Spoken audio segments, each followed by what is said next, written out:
Waouh, Schwarzy, quel mec badass, putain, j'en ai les trompes qui frétillent. Copine, faut se dépêcher, on a un colis spécial à livrer. Putain, copine, c'est le week-end et je peux même pas profiter de ma comédie romantique tranquille. Je sais bien, copine, mais c'est super important, il s'agit de la prochaine chronique de Matub et 20 cm. Et apparemment, on serait dedans. Ah, bah en voilà une bonne nouvelle. Bon allez, je me prépare et on décolle. Par contre, t'as bien pensé à louer l'hélicoptère? Ouais, t'inquiète, allez, grouille. Ok, j'arrive, copine. Une nouvelle chronique. Wouhou.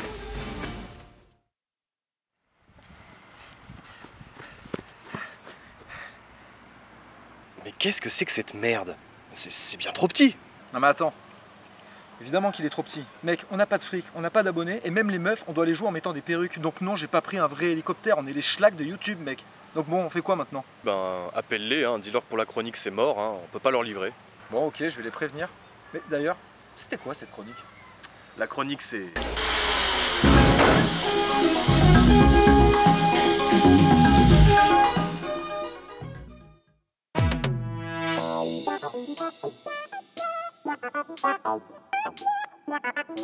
C'est les chroniques du nana.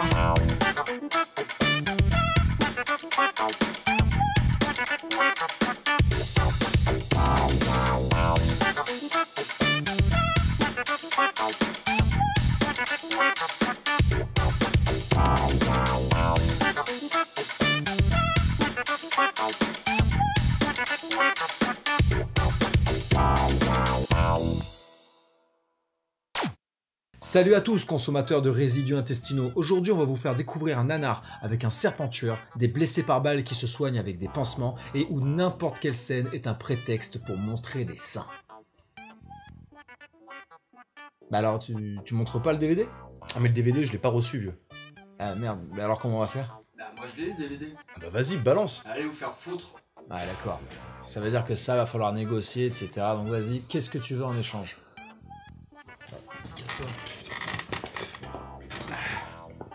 Piège mortel à Hawaï. Piège mortel à Hawaï ou A Ticket to Hawaii en anglais est un film d'action de 1987 réalisé par Andy Sidaris. Pour faire les chroniques, on est forcément obligé de se procurer le DVD pour vous le présenter, sauf qu'en général on s'y prend au dernier moment et on chope ce qu'on trouve.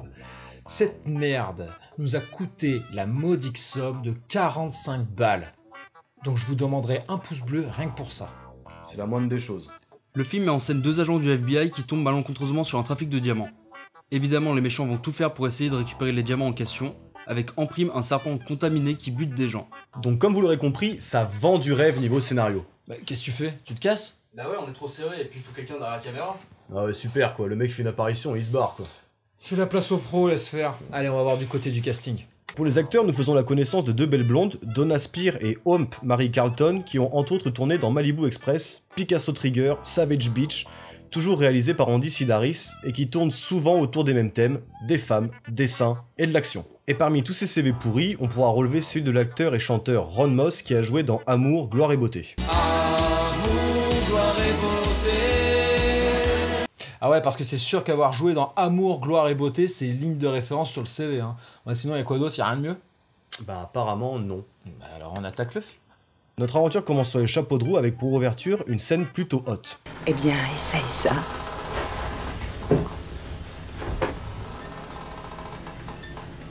Ah ouais, ça commence cash quoi, y a pas d'intro, c'est direct du nichon. Ah oui, le réalisateur maîtrise très bien son sujet.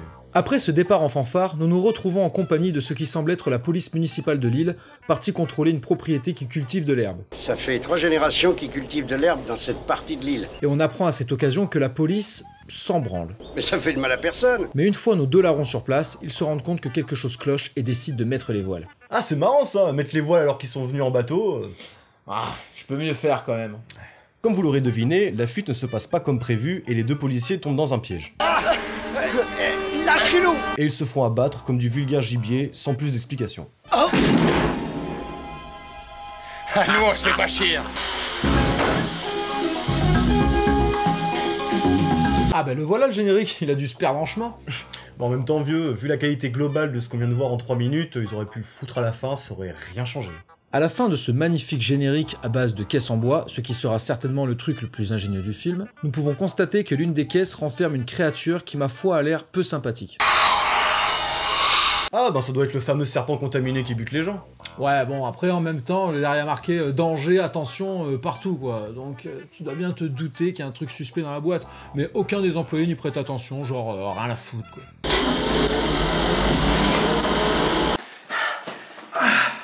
Putain, nom de Dieu! Mais où est la sortie? Écoute, mon flair ne m'a jamais trahi. Je pense que c'est par là. Ok, on y va!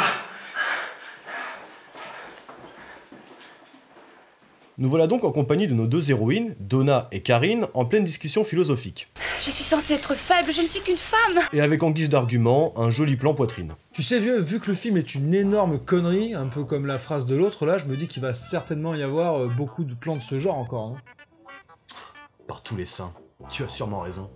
Une fois Karine habillée, nos deux héroïnes se retrouvent sur le tarmac d'un aéroport. Nous faisons la connaissance de Dixon qui leur fait un bref briefing de ce qu'elles vont transporter. Vous avez des jeunes mariés pour Alaoa Valley et un serpent. Attends 2 minutes là, les meufs c'est bien 2 agents du FBI, alors pourquoi est-ce qu'elles font les guides touristiques et les livraisons UPS? Bah, je sais pas, c'est peut-être juste une couverture, ou alors... peut-être que c'est de la merde, oui.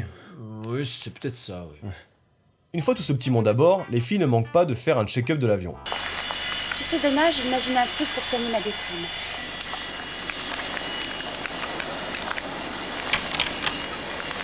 Et hop, c'est parti pour l'aventure.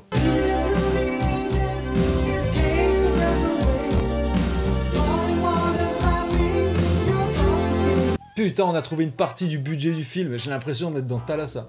Ouais, et puis tu rajoutes un petit fond de Phil Collins en carton, et le tour est joué. Après cette magnifique découverte des tropiques, l'avion finit par atterrir dans ce qui ressemble fortement à un jardin. Pendant ce temps, Dixon se rend compte que les filles ont pris la mauvaise caisse et donc du coup, le mauvais serpent. Oh merde! Qui est, pour rappel, dangereux et qu'ils reviennent vite car il est contaminé. Donna et Karine, de leur côté, s'occupent de larguer les touristes en pleine savane. On adore les coins sauvages. Ah ben là, tu vas être servi mon gars.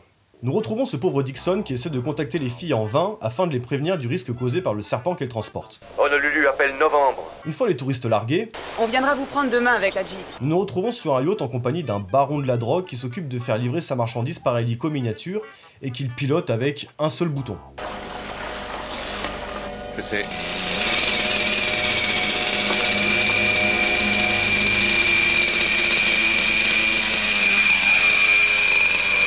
Ingénieux comme système, hein. Par contre, faudra m'expliquer comment le mec fait pour piloter ce truc avec un seul bouton. La magie des effets spéciaux, vieux. Qui d'ailleurs ne sont pas des effets spéciaux. Tu vois, si j'appuie sur ce bouton, parce que les autres ils sont cassés, et la voiture elle avance. Et tu vois, si je rappuie sur ce bouton, toujours le même, mais la voiture elle recule. Et tu vois, si j'appuie à nouveau sur ce bouton, mais la voiture se téléporte. Putain vieux, mais comment tu fais pour faire autant de choses avec un seul bouton? La magie des FX, copain. Non, c'est juste Vince qui est au volant et puis il fait du montage derrière quoi. Moi je te parle juste de mon bouton. Le mini-hélico se retrouve par le plus grand hasard devant Donna et Karine et décide de leur foncer dessus. Mais ça vient droit sur nous. Puis se pose tranquillement à la vue de tous. Malin quand on refourgue de la drogue. Mais les deux filles ne sont pas au bout de leur surprise et se font tirer dessus par les trafiquants venus récupérer leurs biens. Ne bougez pas! De là s'ensuit une baston. Putain, je savais pas que les étoiles de ninja et les nunchaku, ça faisait partie de l'équipement du FBI. Bah moi non plus, on en apprend tous les jours. Une fois les ennemis neutralisés, les filles décident de s'échapper et laissent les deux trafiquants comme des cons sans leurs précieuses marchandises. Ils ont piqué les boîtes! Oh merde, mais qu'est-ce qu'on va faire? L'atterrissage se fait cette fois-ci sur un parking.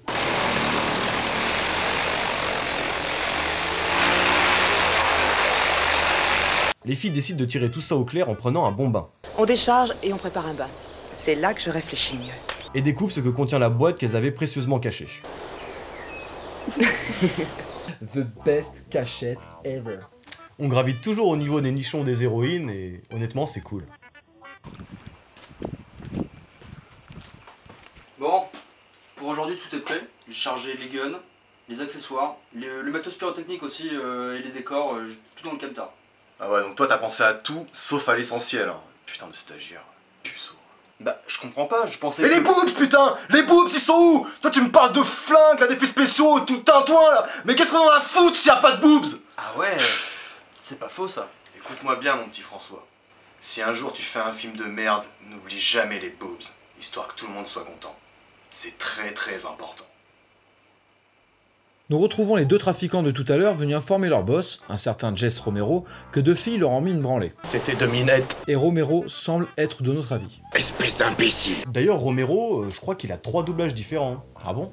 Parfait, comme toujours, Eddie. Ah, vous avez vraiment rien dans la tête, je vous jure. Vous n'avez qu'une noisette là-dedans. J'ai du boulot pour toi. Ah ouais, bizarre. Laissant en évidence et tranquillement installés dans leur jacuzzi, Donna et Karine se décident à ouvrir la fameuse boîte qu'elles ont récupérée. Des diamants! Et les filles comprennent direct qu'elles sont dans la merde. On va avoir des méga problèmes. Donna décide donc d'en parler à un certain Roddy. Agent du FBI, mon cul, ouais. C'est clair. Nous voilà donc en compagnie du fameux Roddy qui s'entraîne avec un pote sur fond de Street Fighter, mais toujours du pauvre, et tout ce qu'on peut dire c'est que le malaise se fait très vite ressentir. Confucius a dit « Main meurtrière dangereuse pour la vie du guerrier, il doit faire attention quand il se met de l'aftershave. »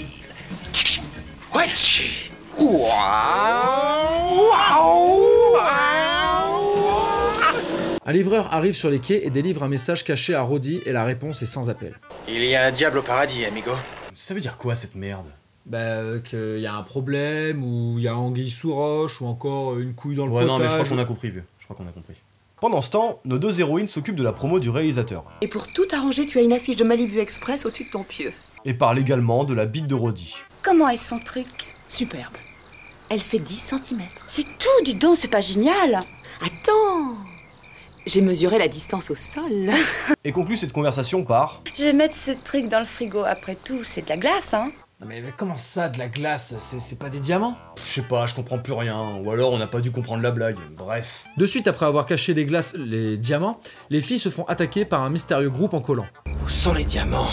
Mais malheureusement, le serpent s'est échappé, et réussit à mettre en déroute les braqueurs. Oh! Un serpent! Oh! Là! Hé, faut tirer! C'est le serpent le plus dissuasif du monde. Ouais, le truc est à 10 bornes, et pourtant il arrive quand même à les faire fuir. Franchement, respect. Après ce braquage nocturne, Donna et Karine se rendent compte que le serpent a disparu.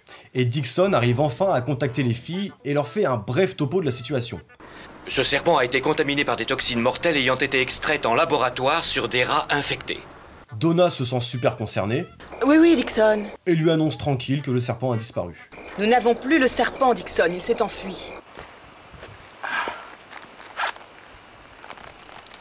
Ah putain, c'est good. Je déterre ta grand-mère et la viole comme un chien. Putain, qu'est-ce qu'il fait ce con là? Pourquoi il répond pas? Prêt pour la tour, je te pisse dessus et je te... Ouais, patron?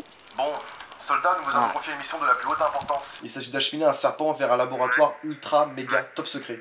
Ceci étant dit, redoublez de vigilance. Il ne faut en aucun cas ouvrir la caisse car le serpent est infesté de toxines mortelles qui peuvent ôter la vie de n'importe quel être humain, car le poison se répandra irrémédiablement dans votre sang et aucun antidote n'existe à ce jour. Ne prenez pas ce message à la légère, soldat. Un jour, ma femme n'a pas voulu quant à la dangerosité des maisons d'insectes lorsqu'on les pose à proximité d'une terrasse. Résultat des courses, elle s'est fait piquer par des guêpes et a frôlé la mort. Tout comme mon frère, célibataire endurci, qui s'était persuadé que se masturber 2 fois par heure tous les jours, ça ne risquait rien, et qui s'est retrouvé déshydraté parce qu'il finissait par éjaculer l'eau de son propre corps. Bref, il vous est vivement conseillé de suivre mes consignes, soldats. C'est bien compris? Ouais, en fait, c'est pas moi qui l'ai pris le serpent, hein. C'est mon collègue John, moi je suis en vacances. Après cette soirée mouvementée, les filles décident de prendre contact avec une certaine Eddie. La rencontre se passe dans un bar chic et l'on peut dire que l'accueil est plutôt particulier. La table la meilleure vous est réservée. Oh, et où est-elle?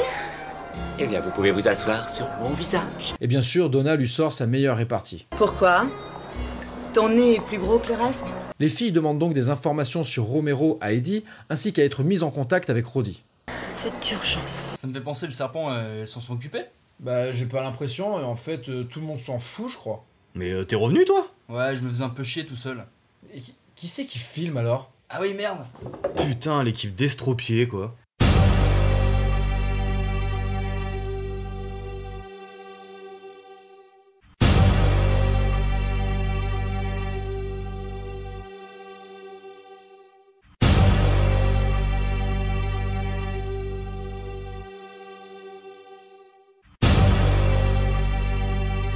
T'as la camping, mon copain.